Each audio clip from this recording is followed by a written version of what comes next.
Isang magandang umaga po sa buhay ng bawat isa po sa atin. Higit sa lahat ay sa atin pong Panginoon. Hallelujah. At purihin ng Diyos ang Ama ng atin pong Panginoong Hesukristo na siyang nagpala po sa atin ng lahat ng bagay na kakailanganin po natin para patuloy tayong makasunod sa kalooban po ng atin pong Panginoon. Salamat po sa Diyos. Ang atin pong pag-aaral ng salita ng Diyos ngayong umaga ay magmumula po dito sa Door of Faith Church sa Calaca, Batangas, District 9 po, sa pangunguna po ng Pastor Luis Bailon. At salamat sa Panginoon, muli isang mapagpalang araw po sa bawat isa ng mga mananampalataya ng Panginoon, mga kapatid sa Panginoon. At hayaan po natin sa umaga pong ito ay ipaalala sa atin ang salita ng Diyos, ang nais po niyang gawin ng bawat isa po sa atin at yung mapangyari sa buhay po natin. Salamat sa Panginoon. Bago po yun, tayo pong lahat ay minsang magpuri at magpasalamat sa Panginoon. Hallelujah! Hallelujah! Pinupuri po namin kayo, Panginoon. Salamat po sa inyo, O Diyos. Hallelujah! Salamat po, aming Ama. Itinataas po namin kayo, Panginoon, sa buhay po namin, O Diyos. Hallelujah! Patuloy ka naming pinararangalan, Panginoon. Salamat po sa inyo pong kabutihan. Salamat sa inyo pong katapatan, Panginoon. Hallelujah! Salamat sa inyo pong dakilang pag-ibig sa bawat isa po sa amin, Panginoon. Minsan pa sa umaga pong ito, O Diyos. Hallelujah! Hinihingi po namin ang inyo pong pagsama sa amin pong pag-aaral ng inyo pong mga salita ngayong umaga, Panginoon. Hayaan po ninyo ng inyo pong banal na spirito ay patuloy na kumilos, Panginoon, sa lahat ng mga kapatid, Panginoon. Hallelujah, sa bawat mga lingkod po ninyo na sumusubaybay, O Diyos. Hallelujah, sa umaga pong ito, Panginoon. Hindi man kami magkasama-sama, Panginoon, ngunit sa Espiritu, kami po ay nagkakatipon-tipon para kayo po ay parangalan, O Diyos, at paluguran sa umaga pong ito. Salamat po, punuin niyo po kami ng karunungan, ng kaalaman, at hayaan po ninyo ng inyo pong mga salita, Panginoon, ay patuloy na maging gabay po namin, kalakasan po ng bawat isa po sa amin, Panginoon, sa pagpapatuloy sa amin pong paglilingkod at pananampalataya sa inyo. Maraming salamat po, Panginoon. Itago po ninyo ko sa inyo pong likuran. Kayo lamang po ang siyang maluwalhati, maparangalan sa amin pong mga buhay, Panginoon. Sa inyo po ang papuri. Ito po ang aming panalangin sa pangalan ng Panginoong Hesus. Amen. Amen. Muli, isang mapagpalang umaga po sa buhay ng bawat isa po sa atin, at isang malaking pribilehiyo po para po sa akin, sa amin sa lugar po na ito, karangalan po na patuloy na gamitin ng Panginoon sa pagpapahayag ng salita po ng Panginoon. At pag-usapan po natin sa umaga pong ito yung kalooban ng Diyos sa atin pong mga buhay. At hayaan natin na ipaalala sa atin ang salita ng Panginoon kung ano ba yung nais ng Diyos para po sa atin. Bago yon, meron muna akong tanong sa bawat isa po sa atin.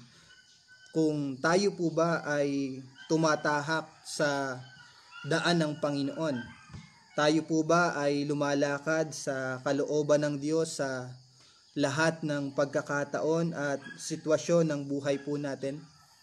Yung ipinaglalaban po ba natin at isinusulong natin sa buhay po na ito, sa mundong ito, ay kagustuhan po ba ng Diyos o kagustuhan lang po ng atin pong mga sarili? Dahil kinakailangan sa pamumuhay natin bilang mga mananampalataya, ang nararapat na atin pong isinusulong at ipinaglalaban ay walang iba kundi ang kalooban ng Diyos para po sa atin. Amen po. Pag sinabi pong kalooban ng Panginoon, ito po ay tumutukoy sa banal na plano at layunin ng Diyos sa lahat po ng kanyang nilikha. Kasama po tayo ng mga tao na kung saan ay nilikha po ng Panginoon. Banal na plano ng Panginoon para sa lahat ng kanya pong mga nilikha. At sakop din po ng kalooban ng Diyos yung tayo po ay magpasakop dun sa Diyos na lumikha sa bawat isa po sa atin. Sakop din po ng kalooban ng Diyos ang usapin tungkol sa kung paano tayo dapat mamuhay, kung paano tayo dapat kumilos ng naayon sa kanyang prinsipyo, mga aral at katwiran. Ulitin ko po yung bagay na yon kasi napakahalaga po nun. Kapag sinabi pong kalooban ng Diyos, tumutukoy din po ito o sakop ng kalooban ng Diyos ang usapin patungkol po sa kung paano tayo dapat mamuhay sa mundong ito, kung paano po tayo lumakad sa mundong ito na sang-ayon sa prinsipyo, sa aral at katwiran ng atin pong Panginoong Hesus. Ano po, kaya salamat sa Panginoon at paalala po sa atin, lagi naman po itong nababanggit ng iba't ibang mga lingkod po ng Panginoon. Ano po, kapag sinabi pong kalooban ng Diyos, alam naman po natin na kadalasan yan po ay laban sa kagustuhan ng bawat isa po sa atin. Kapag sinabing kalooban ng Panginoon, ito po ay natitiyak na hindi ito umaayon sa gusto po natin. Laging laban ito sa kung ano yung gusto nating gawin sa mundo pong ito.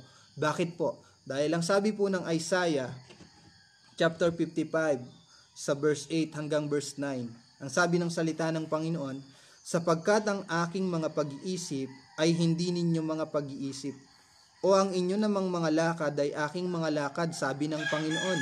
Sapagkat kung paanong ang langit ay lalong mataas kaysa lupa, gayon ang aking mga lakad ay lalong mataas kaysa sa inyong mga lakad, at ang aking pag-iisip kaysa sa inyong mga pag-iisip. Nakita po natin, alam niyo po, merong mga tao na kung saan nakarating na sa iba't ibang planeta. At yung kanilang paglalakbay, umabot po ng napakatagal kasi napakalayo po ng agwat. Pero isipin na lang natin po ito, yung layo ng langit at ng lupa. Kung gaano kalayo ang langit at lupa, ganun din po kalayo yung iniisip ng Panginoon kaysa sa iniisip po natin. Amen po. Kung meron mang gustong lakad ang Panginoon, kung meron mang lakad ang Diyos na gusto na niyang lakaran ng bawat isa po sa atin, malayo po yun sa kagustuhan po natin. At ito po, gusto kong matiyak ng bawat isa po sa atin yung bagay po na ito. Ano po? Kung hindi po natin malalaman yung kalooban ng Diyos sa buhay ng bawat isa po sa atin, at hindi tayo lalakad sa daan ng Panginoon, tapos iisipin po natin na namumuhay tayo na tama yung ating ginagawa, mapapahamak po yung ating pong kaluluwa. Isang katiyakan na tayo po ay mapapahamak, yung iniisip natin na tama yung ating mga ginagawa, nasa tamang daan tayo, pero hindi naman po natin alam yung kalooban ng Panginoon, at hindi tayo lumalakad sang-ayon sa kagustuhan ng Diyos, sang-ayon sa daan po ng Panginoon. Yan po ay pagpapatunay o nagpapakita na yung atin pong buhay ay mapapahamak. Dahil ang sabi ng salita ng Panginoon, ano po, merong mga daan sa atin na para po sa atin, tila po ito ay matuwid. Merong mga daan na tila sa isang tao ay matuwid, pero ang dulo po nun ay kapahamakan. Kaya kung iniisip ng bawat isa po sa atin na tama yung ginagawa natin, pero hiwalay naman po yan sa kalooban ng Panginoon, inaakala natin matuwid yung atin pong nilalakaran, pero ang totoo po niyan, ang dulo po nun ay kapahamakan. Kaya ganun na lamang po, ano po, yung kahalagahan na alam natin yung kalooban ng Diyos para po sa atin. Ngayon, ano po ba yung kalooban ng Panginoon? Yung dakilang plano, yung banal na plano ng Diyos, yung banal na layunin ng Diyos para po sa atin. Puntahan po natin yung aklat po ng unang Timoteo. Sa 1 Timothy po, sa chapter 2, verse 5. Simulan natin sa verse 4. Sa unang Timoteo, chapter 2, verse 4, ang sabi po ng salita ng Panginoon, nais niyang maligtas ang lahat ng tao at malaman ang katotohanan. Kung meron mang unang kalooban ng Diyos para sa buhay ng bawat isa po sa atin, ay matiyak ang kaligtasan ng atin pong mga kaluluwa. Ulitin ko po, mga kapatid, kung meron mang kalooban ng Diyos para sa buhay ng bawat isa po sa atin, ay matiyak po natin o matiyak ng Diyos na tayo po ay magkamit ng kaligtasan. Ayaw po ng Panginoon na mapahamak yung atin pong kaluluwa. At purihin ang Panginoon dahil ang sabi ng salita ng Diyos, ano po? Ang sabi ng salita ng Panginoon sa Roma chapter 10 verse 13, ang lahat ng nagsisitawag sa pangalan ng Panginoon ay maliligtas. So ibig sabihin, salamat sa Panginoon dahil ang kaligtasan ay para po sa lahat po ng tao. At yun ang kalooban ng Panginoon. At inuulit ko, laban yun lagi sa kagustuhan po ng tao eh. Pansinin po natin, nung hiwalay tayo sa Panginoon, lahat po tayo, lahat ng ginagawa po natin ay alam natin na magdudulot yun ng kapahamakan. Amen po ba? Kapag merong mga okasyon, ang gusto po natin ay magsaya, na kung saan yung pagsasaya po natin ay nabibigyan natin ng sakit ang puso ng Panginoon, nabibigyan natin na nagigrieve o nalulungkot yung Holy Spirit na nasa sa atin. Bakit po? Kasi tayo nagagalak tayo sa pagkakasala. Pinaplano natin yung pagkakasala, pinaglalaban natin yung kasalanan, ayaw natin itong isuko sa Panginoon nung tayo po ay walang pagkakilala sa Diyos. Kaya isang tiyak, yung kagustuhan ng Panginoon na tayo po ay maligtas, laban yan sa kagustuhan po natin nung tayo po ay walang pagkakilala sa Panginoon. Pero purihin ang salita ng Panginoon, purihin ang Diyos, pinapaalala sa atin ng Panginoon sa umaga pong ito na kung meron mang unang kalooban ng Diyos para po sa atin, ay yung matiyak po natin na tayo po ay magkakamit ng kaligtasan pagkatapos ng buhay po na ito. Yung hindi mapahamak yung atin pong kaluluwa sa dagat-dagatang apoy. Yung tayo po ay magkamit ng isang napakagandang kalalagayan pagkatapos ng buhay po na ito. Yung tayo po ay makasama ng Diyos sa langit na bayan at tayo po ay makaranas ng kanyang kalwalhatian. Yun po ang plano ng Panginoon para po sa atin. Kapatid, ayaw ng Diyos na ikaw ay mapahamak. Kung mapapahamak man yung atin pong kaluluwa, kung mapapahamak man po tayo, yun po ay nasa sa atin na pong pagpapasya. Yun po ay nasa sa atin ng mga paggawa kung bakit tayo mapapahamak. Ginawa na ng Panginoon yung kanyang lahat ng magagawa para tayo ay magkamit ng kaligtasan. Ang sabi po nung atin pong binasa, itaas lang po natin sa verse 6. 1 Timothy chapter 2 verse 6. Ang binasa po natin kanina yung verse 4. Ang sabi ng verse 6, ibinigay niya ang buhay niya, ang Panginoong Hesus. Ano ang patunay na ang Diyos ay gusto niya na ang bawat isa sa atin ay magkamit ng kaligtasan? Verse 6, ibinigay niya ang buhay niya bilang pantubos sa lahat ng tao. Ito ang nagpapatunay na nais ng Diyos na maligtas ang lahat ng tao at inihayag niya ito sa takdang panahon. Purihin po ang Panginoon. Yung panahon na itinakda ng Diyos na pangyari ang pagliligtas ng Diyos para sa atin. 2,000 taon na po ang nakakalipas, alam po natin yan. Amen po ba na merong isang anak ng Diyos na kung saan ay nagkatawang tao, na bayubay sa krus ng Kalbaryo, at para saan po lahat ng yon? Para ang bawat isa po sa atin ay patuloy na magkamit ng kaligtasan at hindi mapahamak yung atin pong mga kaluluwa. Purihin po ang atin pong Panginoong Hesus. Purihin ang salita ng Diyos. Pangalawa po, ang sabi doon sa verse 4, hindi po nagtatapos na maligtas lang yung atin pong kaluluwa. Ang sabi po dito, ang lahat ng tao, sabi dito, nais niyang maligtas ang lahat ng tao at malaman ang katotohanan. Hindi nagtatapos na tayo po ay magkamit lang ng kaligtasan. Kung tayo po ay loobin ng Panginoon, nakakilala tayo sa Diyos, purihin ng Panginoon, at mabuhay pa tayo ng matagal sa mundong ito, katulad po nangyayari ngayon, kung hindi pa tayo kunin ng Panginoon pagkatapos nating makakilala sa Diyos, ang isa sa mga kalooban ng Panginoon ay mabuksan yung atin pong mga kaisipan patungkol sa mga katotohanan. At ano po ba yung sinasabing katotohanan na binabanggit po dito? Alam naman po natin ito, na ang Panginoong Hesus ang siyang katotohanan. Sinabi niya po yan sa John chapter 14 verse 6. At meron pa pong binabanggit ang aklat po ng Juan sa John chapter 17. Basahin po natin ito. Sa aklat ng Juan, kabanata 17 sa talatang 17. Ang sabi po ng salita ng Panginoon, ibukod mo sila upang maging iyo sa pamamagitan ng katotohanan. Ang sabi po ng salita ng Panginoon, ang sabi ng Panginoong Hesus mismo para sa kanyang mga alagad na pinili. Nananalangin ang Panginoong Hesus para dun sa kanyang mga alagad.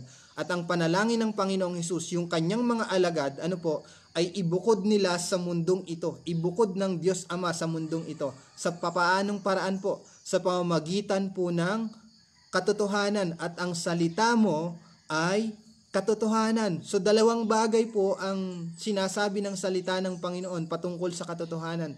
Walang iba kundi ang persona ng anak ng Diyos na buhay, ang atin pong Panginoong Hesukristo. Amen po. At ang salita ng Diyos, na kung saan ito po yung iniwan ng Panginoong Hesus sa mga alagad na kung saan ngayon ay hawak-hawak po natin. Sa makatuwid, kung meron mang kalooban ng Diyos, malaman ng katotohanan, makilala natin ang Panginoong Hesus sa pamamagitan po ng salita ng Diyos. Amen po ba? Hindi kalooban ng Panginoon na makilala natin ang Panginoong Hesus sa karunungan lang ng mundong ito, o sa sabi-sabi lang ng ating mga magulang, sa sabi-sabi lang ng ating mga ninuno. Ang kalooban ng Panginoon, malaman natin ang katotohanan, makilala natin ang Panginoong Hesus, hindi sa sabi-sabi ng kung sino mang tao, kundi malaman o makilala natin ang Panginoong Hesus sa pamamagitan po ng salita ng Diyos. At kung mapapansin po natin, napakaraming samahan ngayon. Napakaraming mga sekta ngayon na kung saan ay kumakalat. Pero nakapagtataka, iba't iba yung mga pagkakilala sa Panginoon. Iba't iba yung mga tanggap patungkol sa atin pong Panginoong Hesukristo. Pagpapatunay lang yan na sa pagdami ng samahan, yung mga samahan na yon ay humihiwalay na sa totoong pagkakilala sa Panginoong Hesus. Yung kanila pong pagkakilala ay hiwalay na sa salita ng Diyos. Kapatid, kung gusto nating makilala ng totoo ang Panginoon, kung sino siya sa kanyang totoong kalalagayan, andito po sa salita ng Diyos. Dito po natin malalaman kung sino talaga yung nagmahal po sa atin. Kung sino yung nag-alay ng buhay para po sa atin. At yun ang kalooban ng Panginoon. Huwag mong sabihin o huwag nating sabihin, Pastor, napakahirap naman pong makilala ang Panginoon. Kailangan ko pang magbasa, kailangan ko pang maghirap, kailangan kong mag-aral. Alam niyo po, kalooban ng Panginoon na makilala natin siya. At kung mahirap man yan, kung nahihirapan po tayo, ang Panginoon ang tutulong po sa atin. Amen po ba? Purihin po ang Panginoon sa buhay ng bawat isa po sa atin. Gusto ko lang pong basahin ito sa Mateo chapter 16 sa verse 13.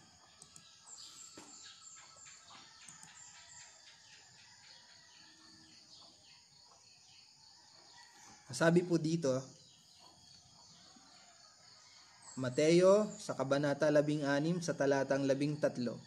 Ang sabi po ng salita po ng Panginoon, nang makarating si Jesus sa lupain ng Caesarea Philipos, tinanong niya ang kanyang mga tagasunod, ano ang sinasabi ng tao tungkol sa anak ng tao? Nagtatanong ang Panginoong Hesus, ano ang sabi ng mga tao patungkol sa akin?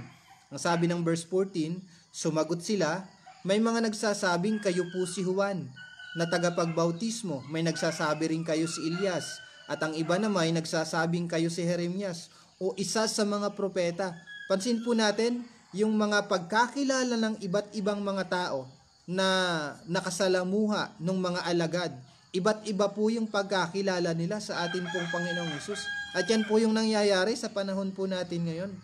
Kaya marami pong mga pastor, maraming mga mangangaral na kung saan ay nagdidebate po sila, nagtatalo-talo po sila, maraming mga sekta na nagtatalo-talo yung kanilang mga leader. Bakit po? Kasi hindi pare-parehas ng pagkakilala sa Panginoon.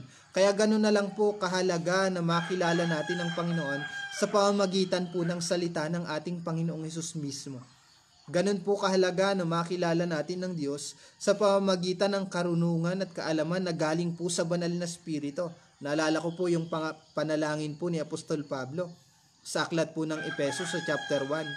Sabi po doon, walang tigil siyang nananalangin para po doon sa mga kapatid sa lugar po ng Efeso.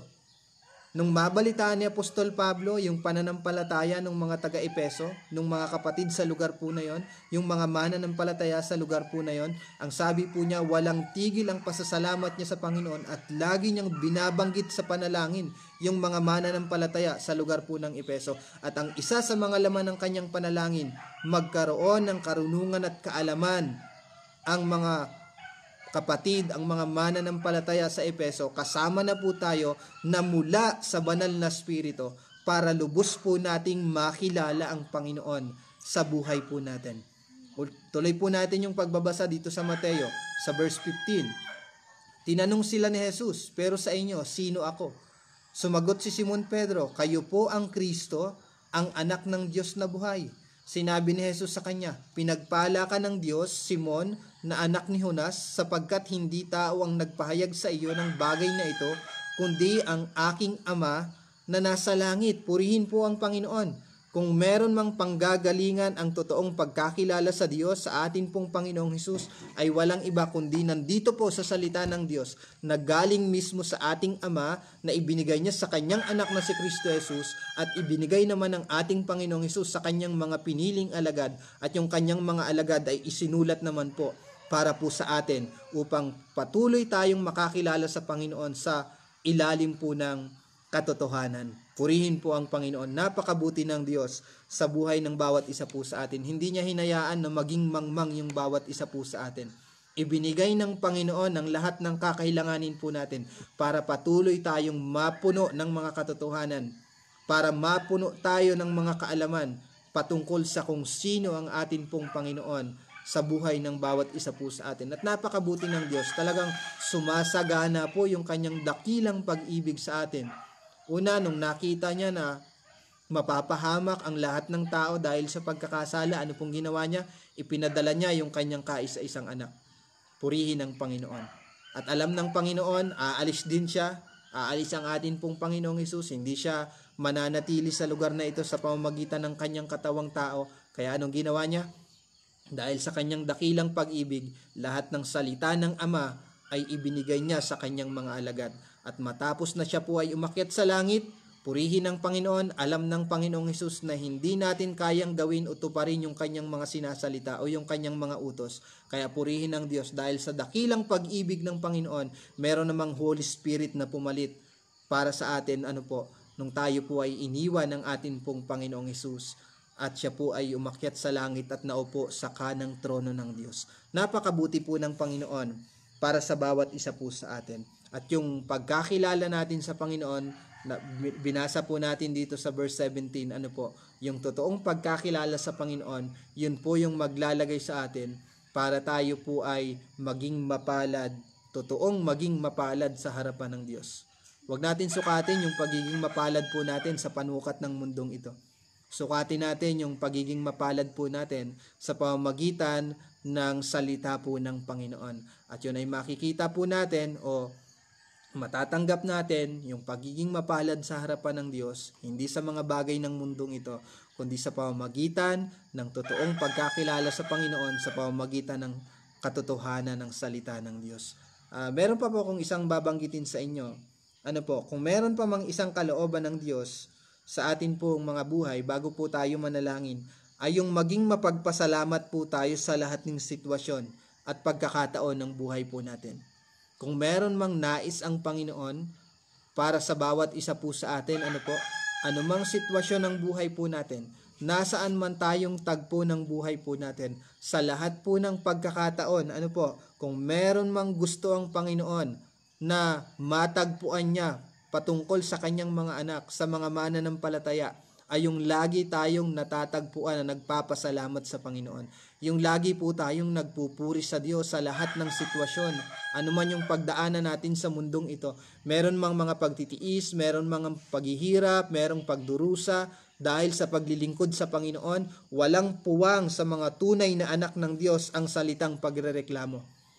Walang puwang sa totoong anak ng Diyos ang hindi magpasalamat sa Panginoon. Dahil kalooban ng Diyos na yung bawat isa po sa atin ay palaging magpasalamat, lalo na sa larangan ng paglilingkod. Purihin ang Panginoon, tayong mga hintil, mga hindi Hudyo. Ang totoo niyan, hindi tayo kabilang sa bayan ng Diyos. Pero salamat sa Panginoon, inari tayong karapat-dapat sa pamamagitan ng ating pong Panginoong Hesukristo. At ano pa pong nangyari? Binigyan pa tayo ng Panginoon ng pagkakataon na makapaglingkod po sa Kanya. Kaya si Apostol Pablo, lubos-lubos yung kanyang pagpapasalamat sa Panginoon. Ang sabi niya sa 1 Timothy, basahin po natin, 1 Timoteo chapter 1 verse 12. Ang sabi po ni Apostol Pablo, sa sulat po niya kay Timoteo sa verse 12 ng chapter 1, nagpapasalamat ako kay Kristo Jesus na ating Panginoon na nagbigay sa akin ng lakas na maglingkod sa Kanya dahil itinuring niya akong mapagkakatiwalaan. Kaya nga, pinili niya akong maglingkod sa Kanya. Kapatid, kung meron mang pumili sa atin sa kalalagayan na ito sa paglilingkod sa Panginoon. Oo, meron po tayong mga pastor na naglagay sa atin sa kung saan man tayo naroroon. Purihin ng Panginoon. Napakalaking pagpapala po ng mga pastor po natin sa buhay po natin. Pero wag nating aalisin na kung meron mang naglagay sa atin sa kalalagayan po ng paglilingkod. Ang sabi dito, pinili tayo ng Panginoon para maglingkod sa Kanya. Amen po ba? Kaya ang nangyayari, dun sa mga dito sa paglilingkod ni Apostol Pablo, lagi niyang bukang bibig ang pagpapasalamat sa Panginoon. Dahil alam naman po natin yung kanyang pinanggalingan. At ganun din po yung bawat isa po sa atin. Meron tayong iba't ibang mga pinanggalingan, iba't ibang mga pag-uugali, iba't ibang mga pamumuhay, na hindi karapat dapat sa paglilingkod sa Panginoon. Pero salamat sa Diyos, binigyan niya tayo ng pagkakataon na maglingkod sa Kanya. Hindi tayo karapat dapat. Pero tinawag at pinili tayo ng Panginoon sa ganito pong gawain. Isang napakalaking pribilehiyo at karangalan na tayo po ay lagi natatagpuan na naglilingkod sa Panginoon. At uulitin ko po, kalooban ng Diyos na tayo po ay laging magpasalamat sa Panginoon. Basahin natin itong sa Thessalonica chapter 5. Unang Thessalonica sa kabanata 5 sa talatang 18. Meron lang po akong babasahing mga talata bago po tayo manalangin. Ang sabi dito, at magpasalamat kayo kahit ano ang mangyari, dahil ito ang kalooban ng Diyos para sa inyo na mga na kay Kristo Jesus. Sa aklat po ng Epeso, sa chapter 5, kabanata 5, sa talatang 20. Sabi po ng salita ng Panginoon, lagi kayong magpasalamat sa Diyos Ama sa lahat ng bagay bilang mga mananampalataya ng ating Panginoong Hesukristo. Sa aklat po ng Kolosas, sa chapter 4, sa verse 2. Ang sabi ng salita ng Panginoon, magpakasigasig kayo sa pananalangin ng may pasasalamat at habang nananalangin kayo, ingatan ninyo ang pag-iisip ninyo. Pansin po natin, ang sabi, magpakasigasig sa pananalangin ng may pasasalamat. Hindi yung kapag nananalangin tayo, punong-puno ng pagrereklamo yung laman ng ating panalangin. Panginoon, bakit nangyayari sa akin tong bagay na ito? Panginoon, naglilingkod naman ako sa iyo. Bakit merong paghihirap? Bakit merong pagsubok? Bakit merong pagtitiis? Kapatid, kalooban din ng Panginoon yung mga pagtitiis na yan. Kalooban din ng Diyos na tayo ay merong pagsubok dahil yan yung magpapatatag sa atin, yan yung gagamitin ng Panginoon. Ang sabi nga po ng salita ng Diyos, bumili tayo ng gintong dinalisay sa apoy. At kapag sinabing ginto, yan po yung ating pananampalataya at yung apoy ay yung pagsubok. Kaya mapapatunayan yung ating pananampalataya kung tayo ay dadaan sa iba't ibang mga pagsubok. Kaya dapat ipagpasalamat natin kung ano man yung pinagtitiisan po natin dahil sa paglilingkod sa Panginoon. Amen po ba? Kaya kung mananalangin tayo, punuin natin ng pagpapasalamat lagi sa Panginoon. Hindi yung laging nagrereklamo po tayo sa Diyos. Amen po? Wag na nating gayahin yung mga unang mga tao sa mundong ito, yung mga Israelita na palaging punong-puno ng pagrereklamo sa Panginoon. Panginoon, mana na naman. Panginoon, ganito na naman ba yung kakainin ko? Kakainin namin? Wala bang iba dyan? Mga kapatid, ipagpasalamat natin kung ano man yung meron sa buhay po natin sa mundo pong ito. Kaya salamat sa Panginoon. 3 bagay lang po yan, madaling tandaan. Una, kung meron mang kalooban ng Panginoon para po sa atin, maligtas yung atin pong mga kaluluwa. Ayaw niya na tayo po ay mapahamak. Pangalawa, malaman po ng bawat isa po sa atin, hindi lang maligtas, kundi malaman natin yung katotohanan ng kahulugan nito, makilala natin ang Panginoong Hesus sa pamamagitan po ng salita ng Panginoon. At ang pangatlo, ay yung lagi tayong matagpuan ng Diyos sa lahat ng sitwasyon, sa lahat ng pagkakataon ng buhay po natin na tayo po ay palaging nananalangin na merong pagpapasalamat sa Panginoon. Purihin po ang salita ng Diyos, sa Diyos po ang lahat ng papuri. Tayo po ay manalangin. Hallelujah. Ama naming Diyos na makapangyarihan sa lahat, pinupuri po namin kayo at pinapasalamatan. Salamat po sa umaga pong ito, Panginoon. Hallelujah. Salamat sa mga salita po ninyo na patuloy na nagpapaalala po sa amin patungkol sa kung ano yung nais at plano po ninyo sa amin mga buhay, Panginoon. Salamat po dahil kung meron man kayong layunin sa amin pong mga buhay, ay yung kami po ay maligtas, Panginoon, at hindi mapahamak. Yung makilala namin kayo, Panginoon, sa pamamagitan ng inyo pong mga salita. At sa lahat ng tagpo ng buhay namin, matagpuan kami, Panginoon, na palaging nagpapasalamat sa inyo sa pamamagitan ng pananalangin, Panginoon. Maraming salamat po sa inyo pong kabutihan, sa inyo pong katapatan sa amin. Salamat sa kaalalagayan, Panginoon, na kami po ay nasa tagpo ng paglilingkod ng buhay po namin, Panginoon. Karangalan at isang malaking pribilehiyo ang bagay po na ito para sa bawat isa po sa amin, Panginoon. Salamat po. Pagpalain po ninyo ang umaga pong ito, Panginoon. Pagpalain po ninyo ang kabuuan o Diyos ng organisasyon ng Door of Faith, Panginoon, sa lahat ng amin pong mga leader, Masaredo family, Panginoon, pagpalain niyo po yung kanila pong mga buhay sa lahat ng mga district supervisor mula District 1 hanggang District 9, Panginoon. Kayo ang palaging kumatagpo sa buhay ng bawat isa po sa kanila, Panginoon. Maraming salamat sa mga lingkod po ninyo na walang sawang nagpapagal, Panginoon. Hallelujah, para sa lahat ng mga kapatid, Panginoon. Hallelujah, na ipinagkatiwala po ninyo sa kanila pong mga pamamahala. Alam po namin na hindi biro, Panginoon, ang maging isang lingkod po ninyo, Panginoon. Ngunit salamat dahil ito po ay isang pribilehiyo para po sa amin, Panginoon. Purihin ang inyo pong dakilang pangalan. Pagpalain po ninyo, Panginoon, ang bumubuo ng sa ilalim ng pag-aaral ng salita ng Diyos tuwing umaga, Panginoon. Kayo po ang patuloy na gumabay po sa kanila, aming Ama.